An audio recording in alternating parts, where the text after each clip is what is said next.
dazzling the unclean into compliance. The urban districts, the factories pumping out poison into the air and water supplies, fridges abandoned in waste grounds of lesser trash. What grafted-on pieces of ugliness are their cities?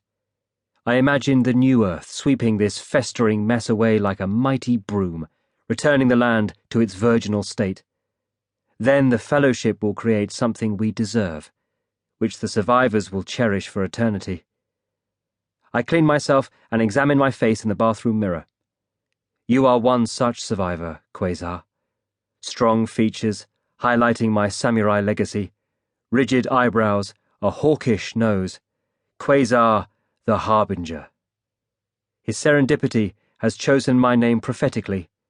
My role was to pulse at the edge of the universe of the faithful, alone in the darkness, an outrider, a herald. The extractor fan droned.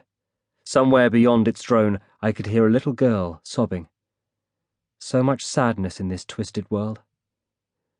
I began shaving. I awoke early, not remembering where I was for the first few moments. Jigsaw pieces of my dream lay dropped around.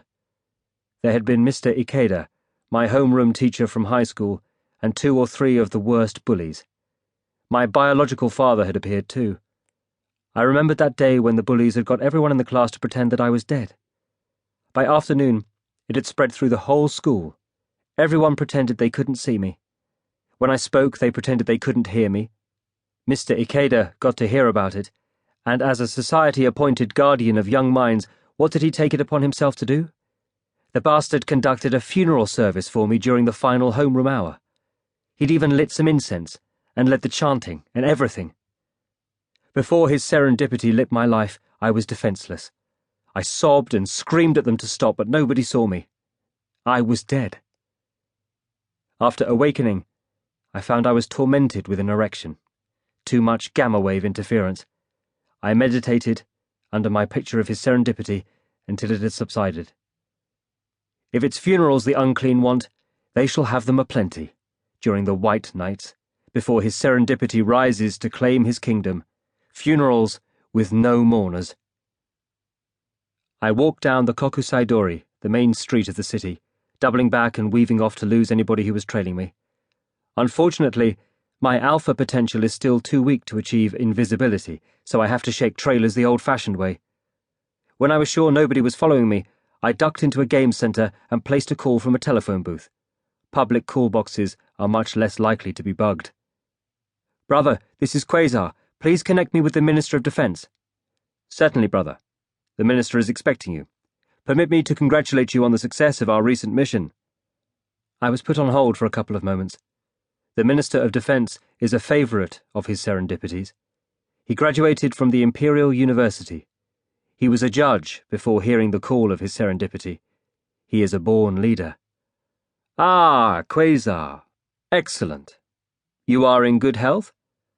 "On his serendipity service, Minister, I always enjoy good health. I have overcome my allergies, and for 9 months I haven't suffered from—" "We are delighted with you. His serendipity is mightily impressed with the depth of your faith. Mightily impressed. He is meditating on your anima now, in his retreat. On yours alone, for fortification and enrichment. Minister, I beg you to convey my deepest thanks." "Gladly. You've earned it. This is a war against the unclean myriad, and in this war, acts of courage do not go unacknowledged nor unrewarded. Now, you'll be wondering how long you are to remain away from your family. The Cabinet believes 7 days will suffice." "I understand, Minister." I bowed deeply. "Have you seen the television reports?" "I avoid the lies of the unclean state, Minister.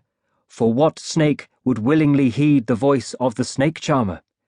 Even though I am away from sanctuary, his serendipity's instructions are inscribed in my heart. I imagine we have caused a stir amongst the hornets." "Indeed. They are talking about terrorism, showing the unclean foaming at the mouth. The poor animals are almost to be pitied. Almost. As his serendipity predicted, they are missing the point that it is their sins being visited on their heads. Be proud, Quasar, that you were one of the chosen ministers of justice. The 39th sacred revelation, pride in one's sacrifice, is not a sin.